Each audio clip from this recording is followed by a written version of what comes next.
with the prices of these. All I know is they're very expensive and no one on this boat owns any of them. None of the crew, I mean, none of the crew. Maybe, you never know. But, we'll be up at our first stop in about 30 minutes, folks. So just sit back, relax, enjoy your cruise, and I'll speak to you again very shortly. Thank you.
Okay folks, so coming into view now ahead of us, we have the Gateway to London Tower Bridge.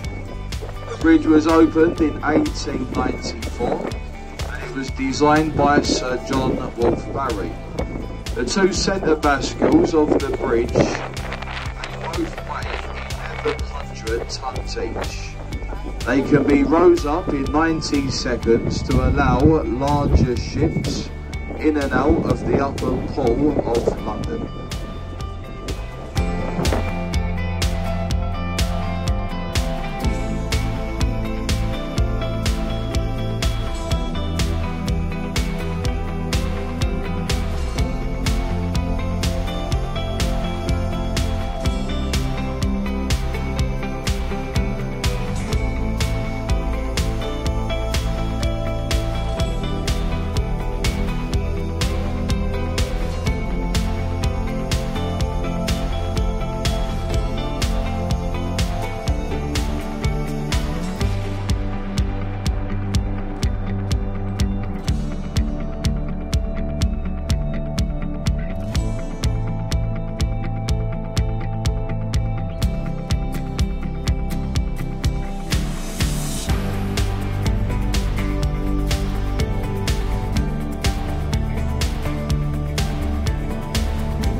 This is Walter Guard's house, the headquarters of His Majesty's Customs and Excise.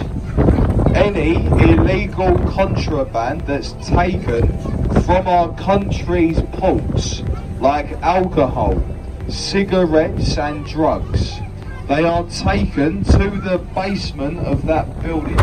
So well done to the girls.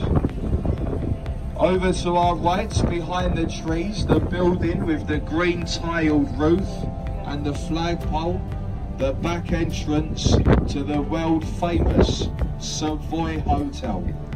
One of our most expensive hotels we have here in London. And also to your right, on the river's wall, the large stone obelisk, Cleopatra's Needle, given to us by a very grateful Egyptian government over Nelson's efforts to defeat Napoleon at the Battle of the Nile. The stone needle to your right is over 3,500 years old, older than London.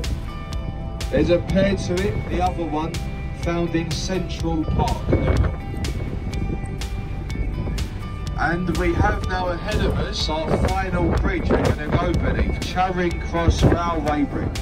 An old tradition we like to keep up with on this boat, folks, is said if you wave to the people crossing over this last bridge and they wave back to you, it's said to bring you 5 years of good luck. I'll give them a wave, see if someone will give us a wave back. There you go, folks, 5 years of good luck. There's one on the other side of the bridge as well, so keep on waving. And it does tend to stop them throwing things down the shore.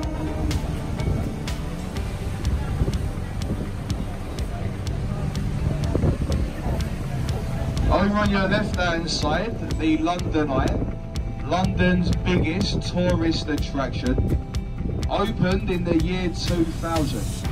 It's 450 feet tall and takes 30 minutes to go the whole way round. Surrounding it there are 32 pods, a pod for every borough of London. Now you can do a lot of different things on the Eye today other than sightseeing. You can do wine tasting, chocolate tasting, and you can even get married on the London Eye. It's a very small service though. What happens is you meet the vicar down at the bottom, you say your vows on the way up. When you get right to the very top, they stop the London Eye and you're then pronounced husband and wife. And then it's pretty much all downhill from there. Folks, last of all, just over here on your right, on the river's wall, the Golden Eagle, a RAF war memorial to all of the airmen and women who lost their lives during the Second World War. The beak of the eagle faces towards the shores of northern France, where many of those young airmen and women did very sadly lose their lives.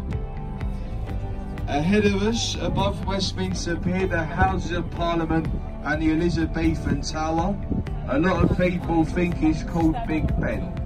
Big Ben is just the name of the 13.5-ton bell that strikes on the hour and the hour only, named after the Commissioner of Works at the time, Sir Benjamin Hall. Like I say, beneath the Houses of Parliament, our final stop, Westminster Pier, where this boat will be going out of service. If I could just kindly ask everyone, just remain in your seats for the moment until we're alongside the pier. Take this time to look around yourselves and double check you've got all of your personal belongings. And folks, one last thing before I put the microphone down, just a very short word about the commentary itself. As I did mention at the beginning, and I'm sure that you can all tell for yourselves by now, we're not professional tour guides on the boat, we are just members of the crew. We learn the commentaries and do the commentaries on a voluntary basis, and that's hopefully to make your trips with us a bit more interesting and hopefully enjoyable. If you enjoyed it and you might like to show some kind of appreciation for my efforts as your guide, you can do so as you're leaving the boat. As you get off, I'll be standing by the exit gate, helping you across a large gap. I'll be holding the captain's champagne ice bucket, our little tip bucket. And do feel free, everyone, to chuck a couple of bob into the bucket for what you may feel my few words are worth. And folks, if you don't know what a couple of bob is, don't worry. It's an old English word we have for a £20 note. Thank you for listening, everyone. Have a lovely day in London. Thank you all for listening.